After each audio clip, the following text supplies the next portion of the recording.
Good morning everybody. आज का हमारा टॉपिक है माइटोकॉन्ड्रिया। ये सेल ऑर्गेनिज्म का पहला पार्ट है माइटोकॉन्ड्रिया। तो माइटोकॉन्ड्रिया के बारे में स्टडी करते हैं। तो देखिए जो माइटोकॉन्ड्रिया क्या होती है, माइटोकॉन्ड्रिया को हिंदी में कहते हैं सूत्र कणिका।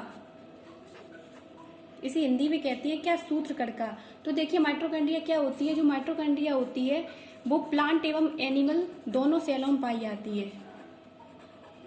किसमें पाई जाती है? प्लांट और एनिमल जो सेलें होती हैं, आप लोग बता चुके हैं, एनिमल और प्लांट सेल दोनों में ये प्रेजेंट होती है। माइटोकॉन्ड्रिया दोनों में ये पाई जाती है, प्रेजेंट होती है।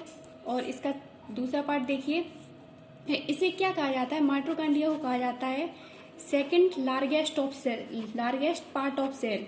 यानी इसे सेल का दूसरा बड़ा पार्ट कहा जाता है। पहला जो बड़ा पार्ट होता है वो होता है न्यूक्लियस, और इसे second largest part of cell कहा जाता है माइटोकॉन्ड्रिया को। और इसका देखो तीसरा पार्ट देखिए, अल्टमान नामक साइंटिस्ट थे। अल्टमान नामक साइंटिस्ट ने सन 1890 ईस्वी में इसकी खोज की थी, माइटोकॉन्ड्रिया की।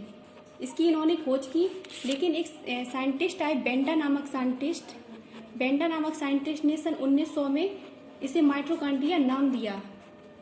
ये बहुत ही मोस्ट इंपोर्टेंट टॉपिक है 9+12 के लिए। तो देखिए ये जो अल्टमान नामक साइंटिस्ट है, इन्होंने तो 1890 ईस्वी में खोज की, और बेंडा नामक साइंटिस्ट ने माइटोकॉन्ड्रिया को नाम दिया। और देखिए जो माइटोकॉन्ड्रिया होती है वो डबल मेम्ब्रेन स्ट्रक्चर होती है। कैसी? दोहरी झिल्ली, जिसमें मतलब डबल मेम्ब्रेन पाई जाती है, डबल मेम्ब्रेन वाली स्ट्रक्चर होती है। तो इसमें देखिए एक तो मेम्ब्रेन होती है आउटर, एक होती है इनर। आप लोगों को अभी चित्र के माध्यम से समझाएंगे। तो देखिए हम अब देखिए इसको मतलब इसका वर्क क्या होता है। तो देखिए हम लोग भोजन में कार्बोहाइड्रेट लेते हैं, प्रोटीन लेते हैं, लिपिड लेते हैं। तो देखिए कार्बोहाइड्रेट क्या होता है? C6H12O6 होता है। तो जो कार्बोहाइड्रेट होता है, जब इस पर ऑक्सीजन गैस को प्रवाहित किया जाता है तो ये टूट जाता है, तो ये ब्रेक हो जाता है, तो ये CO2 गैस में कन्वर्ट हो जाता है, और H2O गैस में, और ATP एनर्जी यहाँ से प्रोड्यूस होती है। तो यानी हमारी बॉडी में जो एनर्जी होती है वो किसके फॉर्म में स्टोर होती है? जो हमारी बॉडी में एनर्जी होती है वो ATP के फॉर्म में होती है स्टोर, ATP के फॉर्म में स्टोर होती है। इसलिए जो मतलब ये माइटोकॉन्ड्रिया है, इससे एक प्रकार से हमें एनर्जी मिलती है।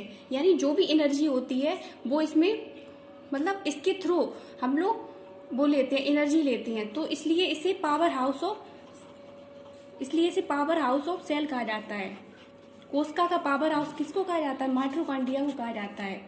तो हमारी बॉडी में जो एनर्जी होती है वो ATP के फॉर्म में स्टोर होती है, इसमें स्टोर होती है, जिनके थ्रू हम लोग ऊर्जा को ग्रहण करते हैं। इसमें जो ऊर्जा होती है वो कलेक्ट होती है, एक प्रकार से स्टोर होती है, और जब भी हमें एनर्जी की आवश्यकता होती है तो हमें माइटोकॉन्ड्रिया के थ्रू एनर्जी मिल जाती है। तो इसलिए इसका ये मेन फंक्शन है कि इसे पावर हाउस ऑफ सेल कहा जाता है। और इसमें देख लीजिए क्या क्या पाया जाता है।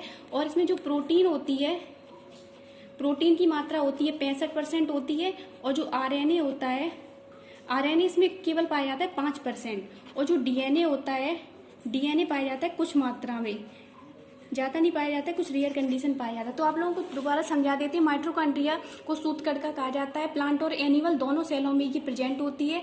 इसे second largest part of cell कहा जाता है। दूसरी मतलब कोशिका का बड़ा भाग कहा जाता है। अल्टमान नामक साइंटिस्ट ने 1890 ईस्वी में इसकी खोज की, और तथा बेंटा नामक साइंटिस्ट ने माइटोकॉन्ड्रिया को नाम दिया। ये एक प्रकार से दोहरी स्ट्रक्चर होती है। ये देखिए ये जो ऊपर मेम्ब्रेन या आउटर है, ये अंदर वाली इनर है। तो इसमें देखिए जो फिंगर लाइक स्ट्रक्चर ये पाए जा रहे हैं, तो ये क्या कहलाते हैं? ये एक प्रकार कहलाते हैं क्रिस्टी कहलाते हैं। और इसमें देखिए DNA होता है वो रेयर कंडीशन में पाया जाता है, और RNA भी स्टोर होता है। और इसमें देखिए अनेक प्रकार से प्रोटीन युक्त एक प्रकार से कोश का द्रव भरा हुआ है, जिसे मैट्रिक्स नाम दिया जाता है। क्या? मैट्रिक्स नाम दिया जाता है। तो इस चित्र को अच्छी तरीके से तैयार कर लें। तो देखिए हम लोग खाने में कार्बोहाइड्रेट लेते हैं, तो कार्बोहाइड्रेट पर जब ऑक्सीजन गैस को प्रोवाइड करते हैं या रिएक्शन कराते हैं तो CO2 गैस होती है वो रिमूव हो जाती है, और H2O भी बनती है, और ATP स्टोर हो जाती है। तो हमारी बॉडी में जो एनर्जी होती है वो ATP फॉर्म में होती है स्टोर। तो इसलिए इससे कोशिका का पावर हाउस कहते हैं, क्योंकि इसमें जो ATP होती है वो स्टोर होती है, जिसके थ्रू हम लोग को ऊर्जा प्राप्त होती है माइटोकॉन्ड्रिया के कारण। अब देखिए प्रोटीन इसमें 65% होता है, और DNA होता है वो कुछ मात्रा में होता है, और RNA होता है वो 5% होता है। ये इसका मेन फंक्शन है। आप लोग इसे अच्छी तरीके से तैयार कर लें। ये इंटर और सभी के लिए बहुत ज़्यादा महत्वपूर्ण है, 9+12 के लिए। आज के लिए इतना ही। Thank you. अगर वीडियो अच्छी लगी हो तो उसे लाइक करें, सब्सक्राइब करें, बेल आइकन को भी जरूर प्रेस करें।